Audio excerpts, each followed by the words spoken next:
আসানসোলের বার্নপুর রোডে রবীন্দ্রনগর উন্নয়ন সমিতি তাদের এবার পুজোর থিম রাজবাড়িতে গোপাল ভাঁড়।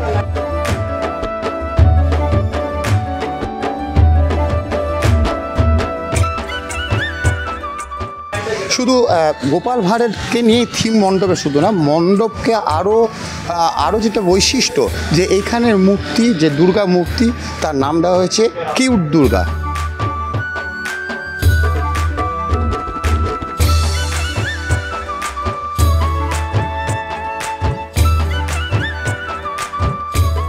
কিউট দুর্গা দেখার জন্য জনগণ যে ভিড় জমাবে এবং গোপাল ভাঁড়ের বিভিন্ন কর্মকাণ্ড যেটা মণ্ডপে ফুটিয়ে তোলা হয়েছে সেটার জন্য কচিকাঁচা যে আকৃষ্ট করবে সেটা বলাই বাহুল্য।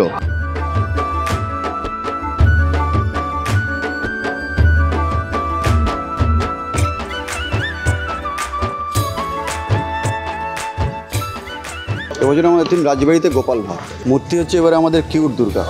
ইতিমধ্যে হয়তো আপনারা দেখেছেন আমাদের মাতৃমূর্তি প্রতিমা মণ্ডপে চলে এসছে।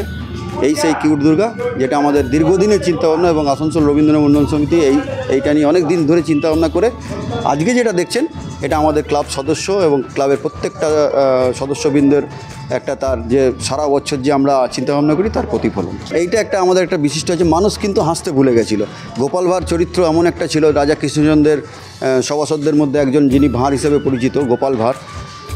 তিনি যেমন মানুষকে হাসাতেন, সেই হাসিটা ফিরিয়ে আনার জন্যই আর রবীন্দ্রনগর উন্নয়ন সমিতির এটা প্রয়াস। মূর্তি কে করেছেন, মণ্ডপ কে করেছে? মূর্তি করেছে আমাদের কুমারটুলির স্বনামধন্য শিল্পী দীপঙ্কর পাল এবং আমাদের মণ্ডপ সজ্জায় আছে Tapas art and decoration, Rupnarayanpur. আমাদের মণ্ডপ হাসির মধ্যে দিয়ে যাতে মানুষ এসে খুব আনন্দ পায়, আনন্দ দেওয়ার জন্য এই ধরনের কিউট মা দুর্গা এবং আনন্দ দেওয়ার জন্য গোপাল ভাঁড়ের থিম এবছর আমরা বেছে নিয়েছি।